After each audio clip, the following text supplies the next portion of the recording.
You're listening to Advice from Your Advocates, a show where we provide elder law advice to professionals who work with the elderly and their families. Welcome back to Advice from Your Advocates. I'm Bob Mannor. I'm a certified elder law attorney in Michigan.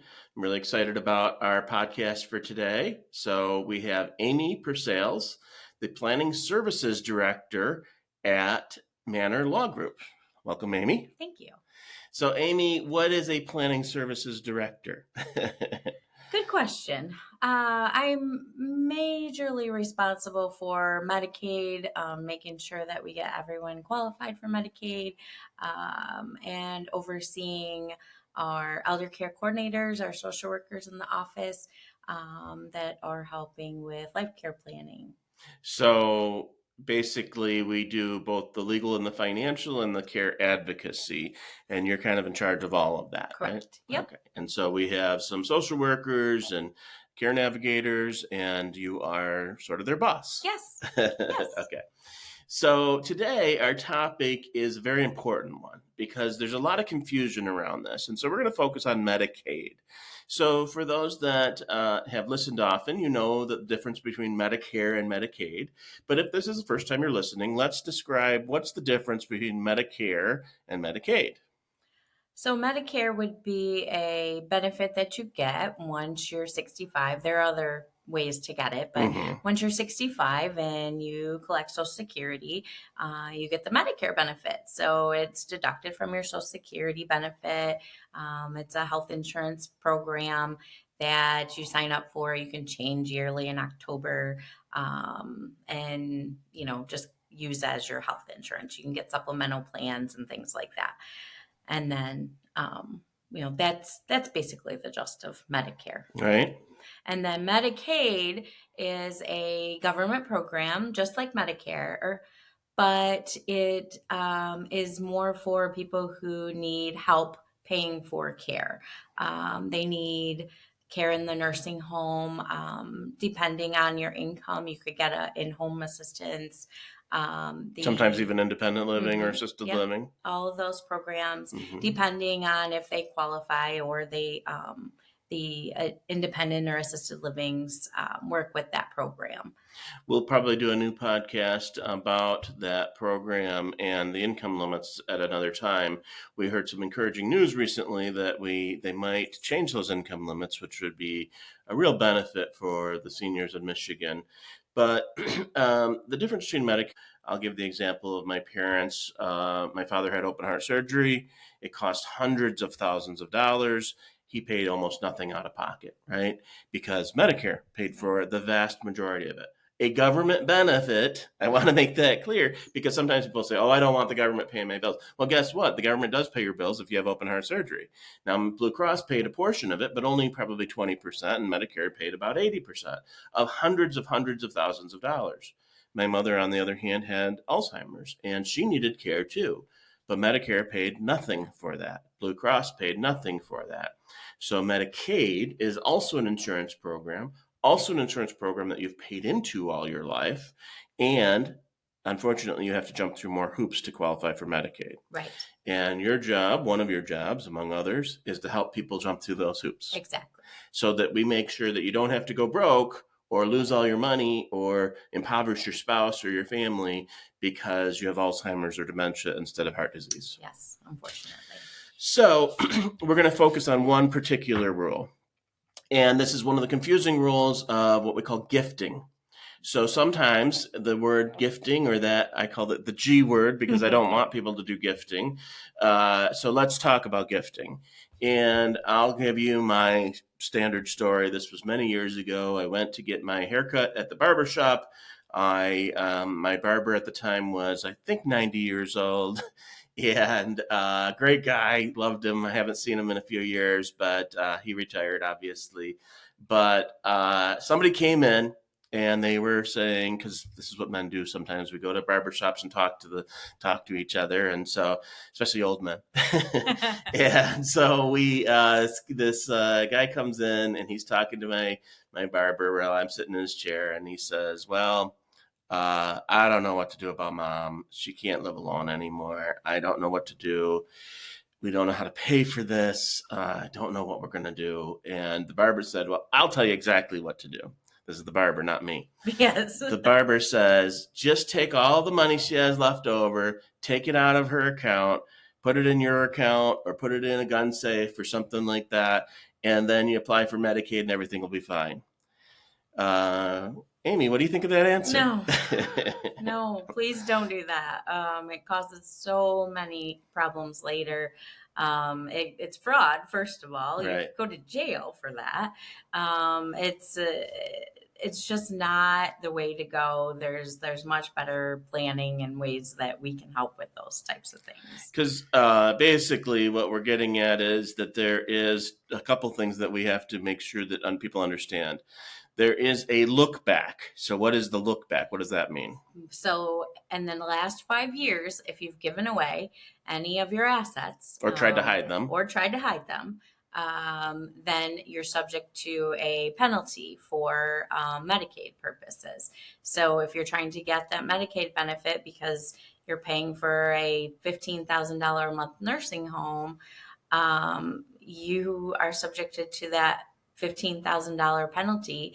And if you gave away, a substantial amount of money, all of that could go towards someone's got to foot that bill. Yeah, well, and in fact, it could be worse. It could be that the penalty is worse than if you had just kept the money and paid for it on your own, that the penalty is actually bigger than the money that you tried to save. Yes, because some facilities cost $15,000 and the penalty is only based on a smaller amount of that. Why don't we just not tell them about it?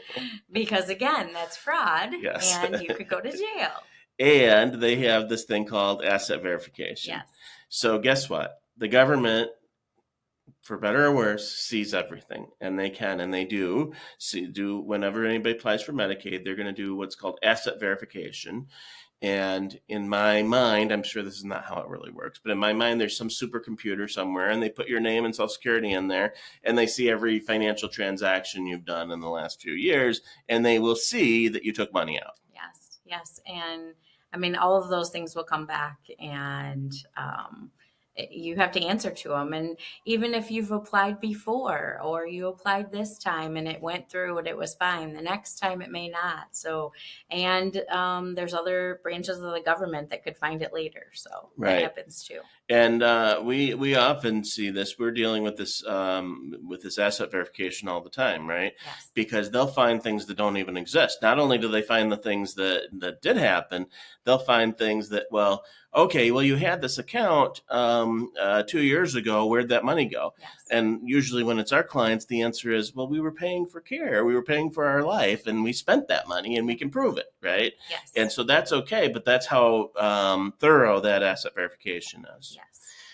Okay, well, why can't we just make up a story and say that we lost the money at a casino or something like that? Again, that's fraud. Right. And that's not something you should do. But, if the government, when you turn in bank statements and they go back through that supercomputer and check things out, they can see if a casino is something that you normally do. They can see your transaction histories. They look at all of those types of things. And if you are saying you went to the casino one time and blew all your money, they're likely, to be very skeptical about that. Well, not only skeptical, I think the presumption is that you have to prove it. Yes. So I have two responses to that. One is to talk about how you have to prove what you say is accurate. And then I have a little story to tell about supercomputers. So it's unrelated, but it's a funny story, or interesting story to me. So the first thing is that I always say this, that in Medicaid, that you're guilty until you can prove yourself innocent. When you say, how do they know I didn't just go to the casino? The answer is they don't have to know. They just have to raise the red flag. They just have to say what happened to this money. And then it's the applicant's job to prove what would happen to that money. That's why we either have to document things properly or handle things correctly with regard to checks and things like that. We don't like people dealing with cash transactions because unless you kept a receipt, you might not be able to prove that. So the idea is even when you're doing things right, they might question you and you can't prove that what you did with the money. So their presumption is it's a gift unless you can prove otherwise. So you're guilty until you can prove yourself innocent. It's not like criminal law. You're applying for a benefit. If they challenge it, you have to prove it wrong. So it made me laugh when you talked about the supercomputer. My dad worked at GM, and he was one of the first people to work on computers back in like the 50s. And so the first computer he worked on, it was some kind of supercomputer at the time, which I'm sure probably has the capacity of our cell phones or less, probably significantly less. And it took up like a city block. That's what the computer took up. And it was considered the supercomputer. There were like 5 of them in the world. He got to work on it in the 50s, but I'm sure that it doesn't even have the capacity of any technology we have today. So I just thought that was fascinating. But okay, so let's get back to the topic. All right, so dealing with gifting.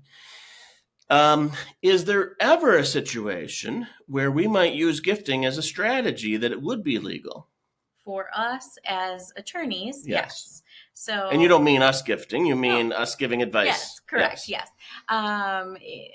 Clients come into us all the time. We do give them advice on gifting, but it's strategic gifting, which means that you have to do it at a certain time. I had a client yesterday questioning me, well, why can't I just give away? You're telling me I could give away this amount of money. Well, no, I don't know the amount until it's that time. Yeah, that's a good point. So I really don't have those numbers until it's time to actually apply and send in the qualifications for the Medicaid. And we have to do it strategically. It has to be done a certain way. You have to do an exact amount. So you have to, I have to go through all the numbers, and it takes quite a while to get through all those numbers and determine what the best option is for you. Right. So that's a very good point. The timing of it, almost always, it's not in advance. Most people would assume, oh, you want to give the money away in advance before you need that care. Problem with that is then you don't know how much money to give away. And if you give away too much or too little, it's going to cause problems because there's consequences. There's penalties for gifting. So when we talk about strategic gifting, we're saying, okay, it's going to be more financially favorable to incur that penalty, but we have to make sure we don't incur too much or too little of a penalty. And the only way to do that is to do it when we're ready to file the Medicaid application. Okay. So we're not doing it in advance. It seems very counterintuitive. Almost everybody would assume that you can't gift after you move into the nursing home. The reality is that's exactly the time that we do that. And it doesn't mean nursing home. It could be home care or assisted living or any of those types of things. But the idea is the timing is critical. And then the other part, which is extremely difficult to figure out, and we've got a system to do that, is exactly how much. And it has to be very precise. We talk about threading a needle. This is like, I don't know how we could make that worse. Mixing metaphors, threading a needle in a haystack. You first have to find the needle, and then you have to thread the needle. It is extremely complicated, and nothing that I would ever advise people to do on their own. Yeah. I can't imagine how somebody could do it on their own without years of experience and expertise in this. Right. Yes. Takes me hours. Yes, exactly. And you've been doing it for how many years? Yes, 9. 9 years. All right. What about my accountant or my financial advisor told me that I can give away a certain amount every year, whether it's $10,000 or $16,000 or whatever, that I'm allowed to give away that money every year. So that's right. I don't have to tell you about that, right? No. No, that's not right. So for accounting purposes, for your taxes, IRS, for the IRS, income tax, right, for income tax, yes, and gift tax. Sure, you could do that, and that only really benefits you if you have more than $12 million. Right. So if you have more than $12 million, it doesn't benefit you anyway. Right. It's not going to, if you have less than 12 million. Right. There's no gift tax in the state of Michigan unless you have more than $12 million. So here's how this works. Basically, they have something called, and this gets a bit complicated, so stay with me. They have something called a unified credit. And the unified credit is that you can give away currently up to $12 million either during your lifetime or after your death. And so they have to keep track of that. And so if you give away some money, that you have to report it to the IRS so they can subtract it from the 12 million that you're allowed to give away either during your lifetime or after your death. But then they say, oh, but there's a certain amount you can give away every year that you don't have to report to the IRS. And I think that might be 16 or 17,000 this year. It was 10,000 for so many years, so that's why people come up with that 10,000. But the reality is that has nothing to do with Medicaid. Technically, if you give away $1,000, that could be a penalty for Medicaid. Yes. Okay. Now, there's some exceptions to that rule, and you can talk to us about the exceptions. But the general rule is if you give away $1,000, you'll get a $1,000 penalty, or possibly more than that, associated with, or a time penalty associated with giving that money away if you've given away within 5 years of needing Medicaid, meaning nursing home, home care, assisted living, those types of things. And so I get it. I understand why we still have bankers and financial advisors and accountants and your neighbor and the barber all saying, oh, you can give away a certain amount every year because the IRS says you can. Yep. But we're not dealing with the IRS. We're dealing with the Department of Health and Human Services, which doesn't care what the IRS rules are. They've got their own rules. So giving away any money is not exempt for Medicaid. It might be exempt for IRS or gift taxes. Okay, so as sort of a overall question, do you think it's a good idea to give away money to hide it or to try to give it away so that you don't have to worry about spending down for Medicaid? No, never, unless you're working with a certified elder law attorney, someone that's experienced in Medicaid planning, and you want to make sure that you find a good attorney that can help you and guide you through all of that. So very good. And the key on this is I think you should always ask. So ask us if you have a need to give away some money. And sometimes I'll say, okay, well, if we can prove that it's not to hide money or it's not to avoid the Medicaid rules, things like that, sometimes there's a way to do that. So, for example, if you give a certain amount to your church every year and we can show that you consistently did that, we can show that you did not do that for Medicaid purposes. And so, again, it goes back to that rule that they assume you're guilty until you can prove yourself innocent. So how would we prove ourselves innocent in that? We can show we've been doing it for years. If you've given a certain amount to your kids or grandkids for Christmas every year, and we show that you've done it year after year. Now, if the year before you go into the nursing home or 2 years before you go in the nursing home, you used to give away 50 and now you give away 1,000 to each of them. No, they're going to say that's not a pattern of gifting. Occasionally there's circumstances that we can say, okay, well, that's okay. If you've got $2 million and you want to give away $20,000, that's different than if you've got $100,000 and you want to give away $1,000. It really is different. They're going to treat it differently. And so the less you have, the less likely it is that you can give it away without penalty. Right. So, well, thank you, Amy, for explaining all of this. This has been very helpful and interesting. And thanks for listening to Advice from Your Advocates. Don't forget to subscribe. You can subscribe at our website, mannorlawgroup.com, or on any place that you listen to podcasts. You can subscribe and you'll get notices of our future podcasts.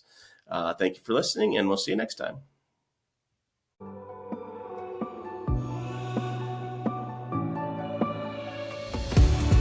Thanks for listening. To learn more, visit mannorlawgroup.com.